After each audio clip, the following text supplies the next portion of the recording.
नहीं, जय श्री राम के आगे कोई जयराम नहीं होता। आपके आलोचक कई बार कहते हैं कि गिरिडीह से वर्तमान सांसद चंद्रप्रकाश चौधरी गिरिडीह से दोबारा चुनाव नहीं लड़ना चाहते थे, सांसद जी क्षेत्र में मौजूद नहीं दिखे। ये जो बार बार सवाल उठ रहा है और बार बार जो इस तरह की बातें आ रही हैं कि चंद्रप्रकाश चौधरी नजर नहीं आए, और तब लोगों ने ये भी कहा कि मन ही नहीं था उनका चुनाव लड़ने का, शायद इस वजह से उन्होंने छोड़ दिया कि नहीं चलो जीत गए हैं 2,48,000 वोट के अंतर से, लेकिन अब जाएंगे नहीं, अब दूसरी जगह से चुनाव लड़ेंगे, हजारीबाग से लड़ेंगे। देखिए ऐसा कोई विषय नहीं है, और विषय है अभी 5 साल हमने क्या किया।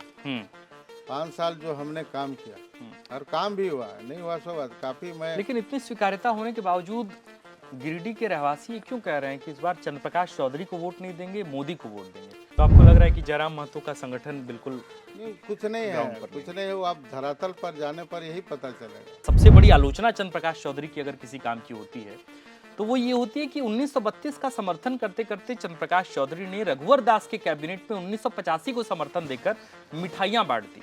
ये जो आरोप जेएमएम भी लगाती है, कांग्रेस भी लगाती है, और साथ में आपके विपक्ष में खड़े जयराम महतो भी लगाते हैं। वो सवाल ठीक है, आपने सवाल किया। मैं ये कह रहा हूँ कि आपकी पूरी पार्टी का आधार 1932 रहा, आपकी पूरी पार्टी की संरचना जो है 1932 सरकार पर हमारा आंशिक रूप से हम लोग सरकार में थे, हम लोग अपनी सुझाव को हम लोगों ने दिया था। अब आपने अपने एजेंडे के साथ समझौता कर दिया, आप छोड़ देते गठबंधन, आपने सरकार से इस्तीफा दे देते रघुवर सरकार नहीं, हमने अपना। कई लोग कहते हैं कि चंद्रप्रकाश चौधरी जी का व्यापार बहुत विस्तार है, और व्यापार इस कदर है कि न सिर्फ भारत में, न सिर्फ झारखंड में, भारत में, बल्कि भारत की सरहदों से भी पार का व्यापार है। तो मैं ये कहता हूँ कि क्या ये व्यापार, चूंकि जब बात आता है ना कि बाहर का, तो ऑस्ट्रेलिया का नाम आता है, कुछ लोग लंदन करार देते हैं, तो ये व्यवसाय का थोड़ा क्या माहौल है, थोड़ा इसके बारे में बताइए।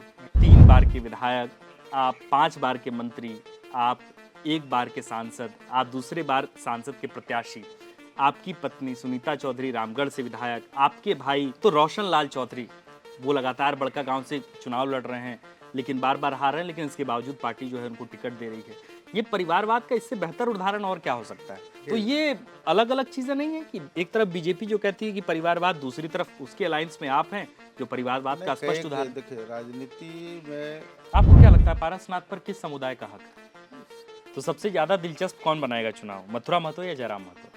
चंद्रप्रकाश जी, आपके लिए 2 जगह से हम टिकट का प्रावधान करते हैं, आप तय कीजिए कि कहां से लड़ेंगे। तो आपके लिए हजारीबाग सीट रखा गया सामने और कहा गया गिरिडीह, तो पहले प्राथमिकता में आप किसको रखेंगे? गिरिडीह से कितने वोटों के अंतर से आपको अपनी जीत का अनुमान है? देखिए, और जयराम महतो क्यों आपके लिए प्रबल हमारे दावेदार लिए नहीं कोई है? फैक्टर नहीं है।